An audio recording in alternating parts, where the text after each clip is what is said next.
Hey, orchid loving friends, it's Deb. So we're gonna pot my Phragmipedium Cardinale that I just got from Roehampton Nurseries.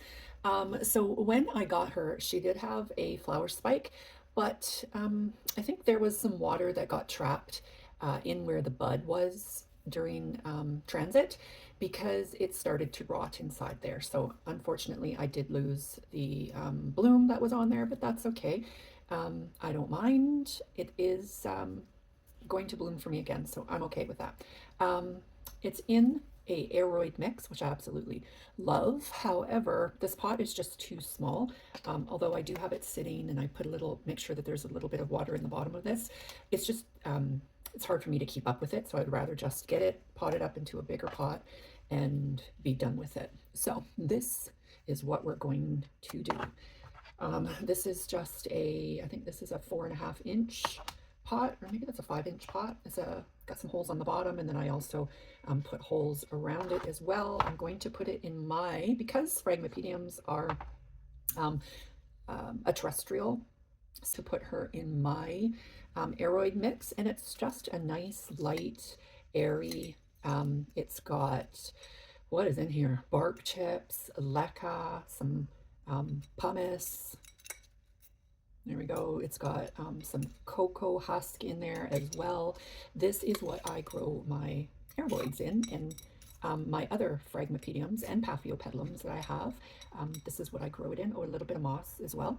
And they absolutely love it. So I'm going to do the same for this one as well. Let's go. So I've got all of my tools here. I got some scissors in case we need to cut away at some roots in here. I've got my hydrogen peroxide to do a spray down if it looks questionable, but I don't think that it will. All the plants that I get from them are very healthy. I've had it soaking in the last, probably the last 15 minutes in some kelp or seaweed, C-Max, whatever you want to call it.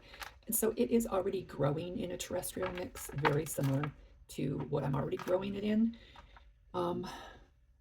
Smells fantastic. I'm not going to disturb these roots very much because the roots are actually in pretty good shape. There's just a couple here that don't look all that great. Let's just pull on it. I'm not gonna get too concerned with this. Let's just pull them off. Now, Phragmipediums, you know, they say that their roots are sensitive. They don't like to be touched. Not really had any issues with my other ones, so I'm not really concerned, and I'm not being overly rough here.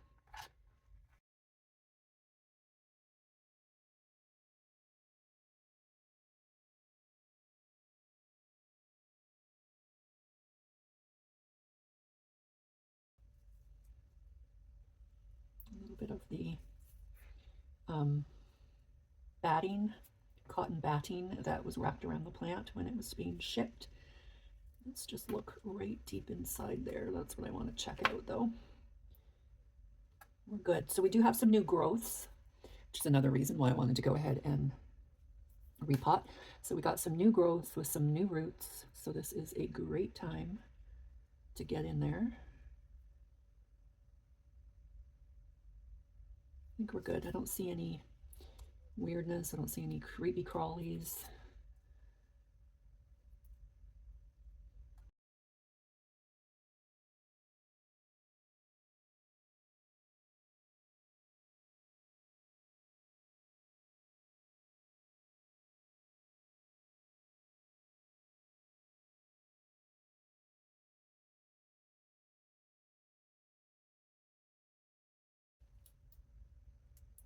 So let's just gently pull it off. Try not to disturb anything while we're doing that.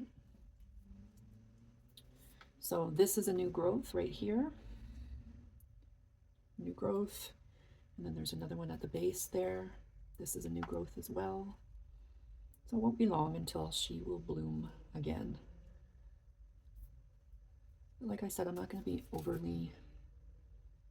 not overly concerned about the questionable roots in there, but just the obvious ones that Don't look all that great. Okay. If the velamin comes off, so be it. She'll be just fine until the next. I'm actually going to see if I can get my scissor in there because my fingers are too big. Just wait, I'm gonna get my tweezer.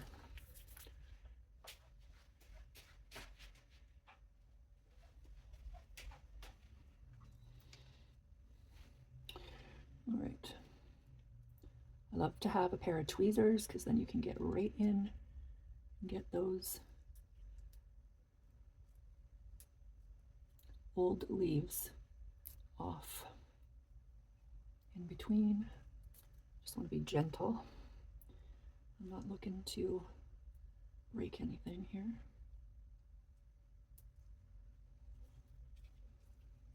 I think we're good. Let's just get the other side inside there. There we go. All right, I think we are good. And I'm not going to spray these roots down either because these look really healthy. I'm not concerned.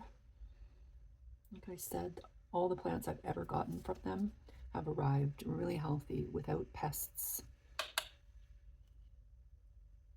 So we're keeping it that way. There's no obvious sign of this is a healthy little plant. Beautiful.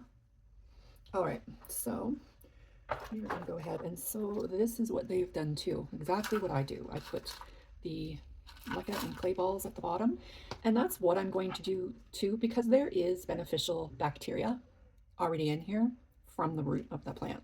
Because the plant doesn't look like it has any issues with it whatsoever, I'm actually going to reuse that leca at the bottom like that. I like to also use some of my glass beads, just gives that little bit of extra aeration at the bottom. And because this is a smaller root ball, we're good there. Let's go ahead and move this stuff out of the way. And in my mix. Now, the direction of the growth. The new growths are coming from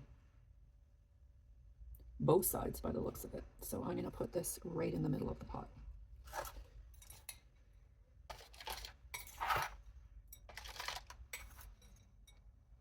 I'm just using a little kitchen spoon.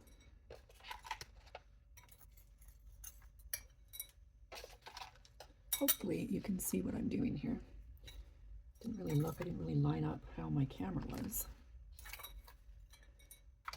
So the other thing that I do too is I kind of put the plant a little bit further down in the pot. Then as I'm filling it, if I need to raise her up, I just can give her a tug and she'll come up.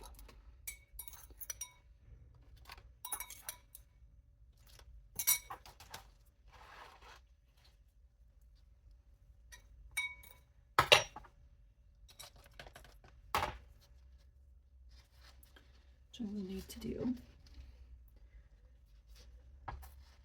because I need a little more mix. Just looks so good. Okay, let me get some more mix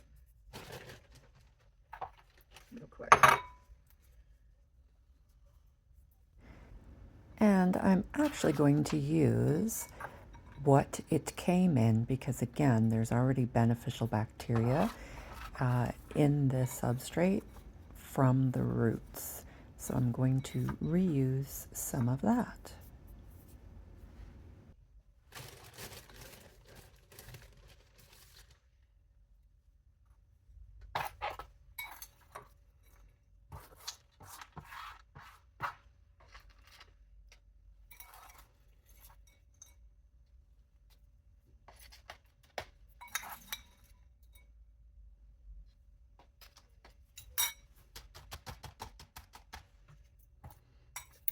And because this is a terrestrial, you want to make sure that there is no air gaps.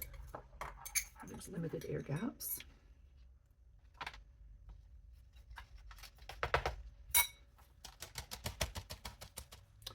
So a few little taps.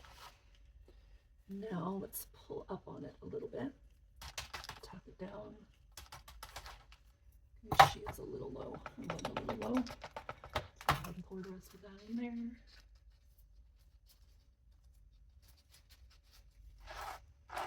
There we go. Last little bit.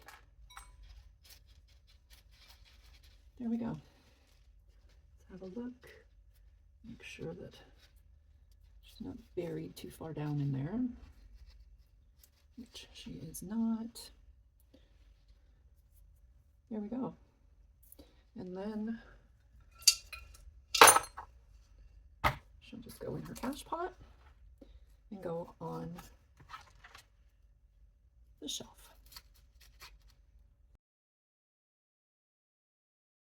There we go. Thanks for hanging out while I did this quick little repot, friends. See you in the next one.